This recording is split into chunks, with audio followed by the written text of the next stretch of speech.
Hello, welcome along. So I thought I'd do a quick little vlog stroke update thing on where the channel's going. Really, the reason I want to do this is because I've got a new toy and I want to get it out on. I want to get my weapon out on camera. I mean, I've had enough muffs in shot recently, haven't I? I may as well get the weapon out as well. So I look really scruffy and everything because I'm basically just wearing like lounging around the house, like not quite night clothes, but only very nearly the next level up. Because I'm working from home today because I had the package delivered, so I'm just taking a break from work. Hopefully none of my bosses won't watch this. They know I made a time up anyway. So basically what it is, well, let's talk a little bit about my channel first. So nothing bad is happening. I just thought I may as well do this whilst I'm here in front of the camera because I haven't really got a lot to say about the other thing. EU4 is going on. The Yuan playthrough is still plodding along nicely. I'm not sure whether that's going to... I always start these playthroughs and think, it'd be nice if I got a world conquest out of it, but I don't know. We'll see how we go. I think I'm doing better than I have on the Mongolia ones before. It's just going to be tricky forming the Mongol Empire. It might melt my brain trying to do a world conquest. I'd quite like to do something approaching a one tag, because the Ryukyu one feels a little bit like I was cheating with the Shogunate thing. But anyway... So that's on the go. I've got so many things I want to do on EU4. I've got a big list of them here. My EU4 to-do list. So when the big European patch comes out, I want to play as Holland. I want to play as Provence because they've got a lot of achievements and cool missions and stuff. I want to play as Sweden. I want to play as Brandenburg. Away from Europe, I want to play another Jiangsu to Manchu to Qing because the Qing looks amazing now. I want to do an Orthodox Kazan game. I want to play an Oda game where, don't worry about the shogunates from Japan and like have fun raping Nanjing. I want to start a game as the Timurids and regenerate into a Confucian Mongols with a European capital, and I want to call the first episode Home is Where the Herat Is. I want to play an Aztec game, maybe try to form Rome, we'll see. I want to play a Novgorod frozen assets type thing run. Is that the achievement one? Run, you got to make the White Sea the most biggest trade node or something like that. I want to do a Mayan Tarascan run, possibly a Mandate of Heaven run. I want to... Oh, the Aztec Rome is down there twice. That's how much I want to do it. I wouldn't mind doing a Dar al-Islam run. I quite want to form Rum, so I think a Caravan to Rum would be quite good, doing a Dar al-Islam. And then there's various chill games I want to do. Like, to be fair, Holland might be a bit of a chill game. It's more sort of trade orientated. I want to do another England game just because that's fun. I want to do an Oman game because I was stressed out the last time I played Oman because I was trying to form the Mughals. I think I just want to do like a trade-based Oman game, like follow their missions and colonize a load of shit and see where I go. Muscovy would be quite a chill one as well, because they're quite powerful from their situation. What was the other thing? I said Oman, Muscovy, Karaman, Rum. Damn, I just had it and it's gone. Oh well. So there's all sorts of shit I want to do, but I really don't know what I'm going to do next. I kind of see how I feel. I might get to the end of the Yuan campaign and think I never want to play a Horde again. I kind of feel like I want to do a European one next, maybe Britain, but I kind of want to stay away from Europe until that European patch is out. So it might be the Confucian European Mughals run next. It might be a more chill one like Oman. It might be someone like Novgorod. It might be someone like Mayan Tarascan. I just don't know. Let me know what you think in the comments. That's the wrong mouse. That's my work mouse. So the other thing is Digimon World's back. That's fun. That's going well. We're aiming... So the first episode went up on the 14th of February, 2017. So it would be nice to finish on Friday the 14th of February, 2020. But I don't think we're going to finish in time because we've still got a lot to do. Ozzy's bored of the game now. I still love it. It's a little bit awkward where I kind of feel like I'm really enjoying playing the game. It's a bit different for him. He just sits there and watches. I don't know. I like that slow sort of grind. That's why I've always liked the Minecraft mod packs and stuff. Speaking of Minecraft mod packs, I've been watching Direwolf 20 again, like I used to in the olden days. I really want to play. There's a mod pack. I've got it here. FTB Feed the Beast Academy, where they basically put in missions that teach you how to use all the mods and so on, which I kind of feel like I need. I've been away for it for so long. There's a really cool mod called Create, which looks awesome. I want to check that out. So Minecraft would be fun, but I spend all my time playing EU4, so this is all just pie in the sky. I've got this huge list of games I want to play. I need to make sure I play some of them that came out this year so that I can do a game of the year at the end of the year in the podcast. That's something else to mention. The podcast is obviously still going. It never stops, apart from when it stopped. I was on holiday. We've now got Alex joining us, which is cool. Really, as many people as we can get joining on that, the better. Alex had a great debut, I think. But in case we have weeks where... we could have weeks with 4 people. We might have weeks where one or more of us can't make it. I mean, if I can't make it, it doesn't happen. But yeah, it'd be good to see if we can get... me and Ozzy have a few ideas of who we might want involved. But anyway, enough prevaricating. So, a few months ago, I did a video about an 1811 pattern Blücher Prussian cavalry sabre, and I said it's basically a 1796 English, British light cavalry pattern sabre, but it's good to get hold of a Blücher one because you can't get hold of 1796 patterns for love nor money because they go instantly. They're such a popular sword. Right, so on payday, payday just gone, I got a stock update email from one of the places I bought my my artillery officer's sword antique before, and on the update was 1796 pattern light cavalry sabre in very good condition, and I was like, well, fuck me then, guess I'm buying that. So here it is. I've taken it out of the box, the cardboard box. Taken out the box, taken out the cardboard box. So let's just pull it out of the bag de plastique.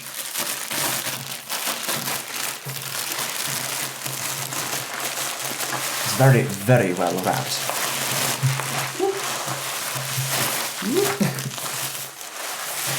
This is me being careful with the fragility. I suppose it's not really that fragile. It's made out of fucking steel and cut people with it.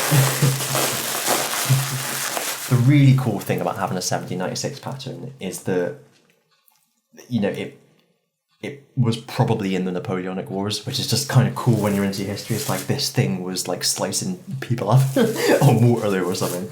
Anyway, how do I get in? This is really high quality bubble wrap, by the way.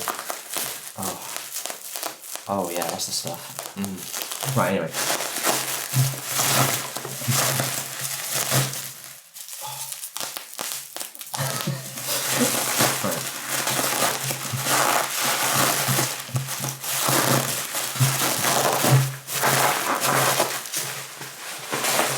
Bear with me a second. I'm also doing that thing. I'm trying to look at the camera, but because the monitor of the camera is underneath it, I'll often say something and then finish the sentence looking elsewhere. Apologies about that. I'm trying not to. You can guarantee if I was doing an interview or something to someone where, you know, they put the camera here and you talk to the interviewer there, I'd just be looking at the camera all the time. Just always get it wrong. I'm getting there. Hey, why didn't I use the knife I used to open the box? The scalpel. It's like Calpol, but a bit sharper. It's like, if your kid's got a really bad headache and you're just like, you know, this one's a lost cause. Let's just give him the scalpel.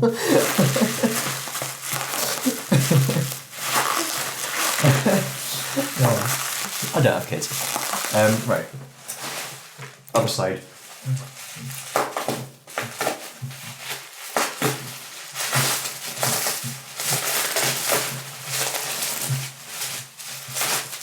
Okay. Ooh, it's cold. It's a cold day. It's been outside. But it's not smaller than usual, thankfully. Okay. We have a handle, and I can confirm that does very much look like a 1796 pattern cavalry sabre. Okay. Please come out. That's what she said.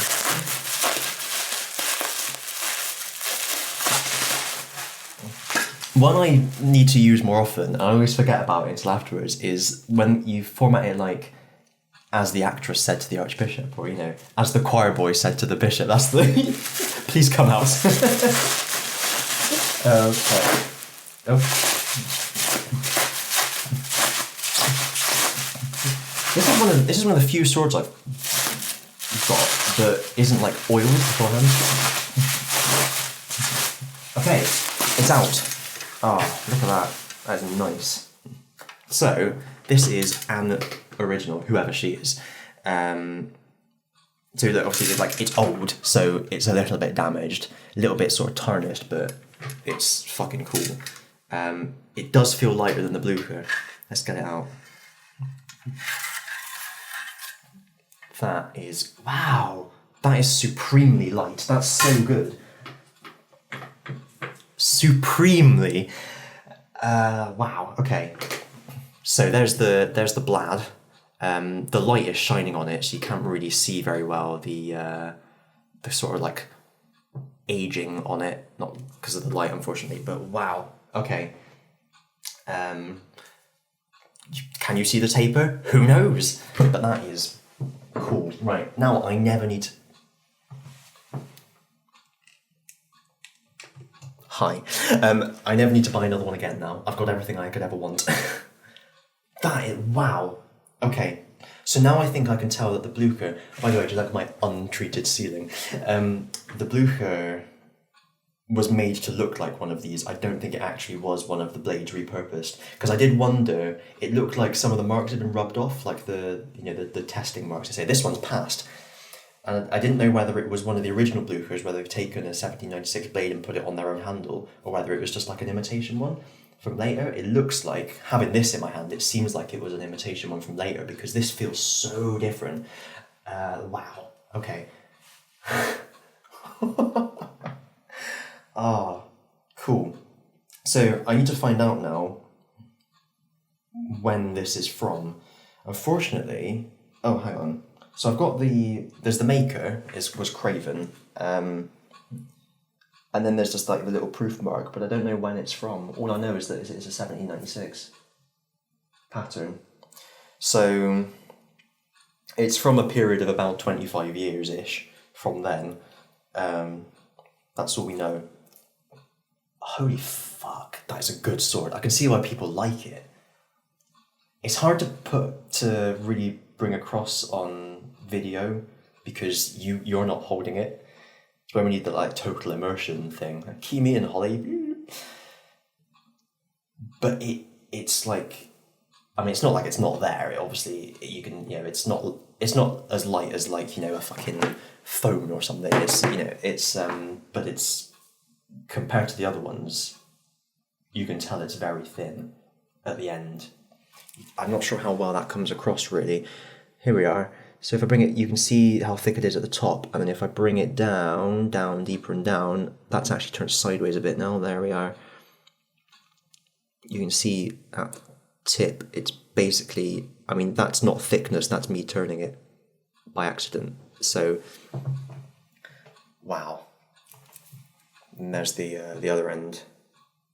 All right. Well, I've had my fun. I probably ought to get back to work. How's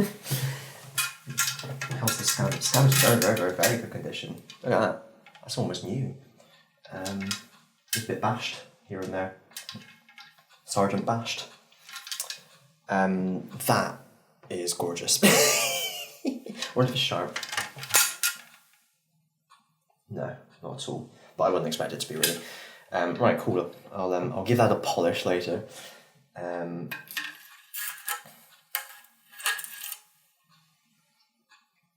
Okay, that could be tricky. Doesn't go in there very cleanly.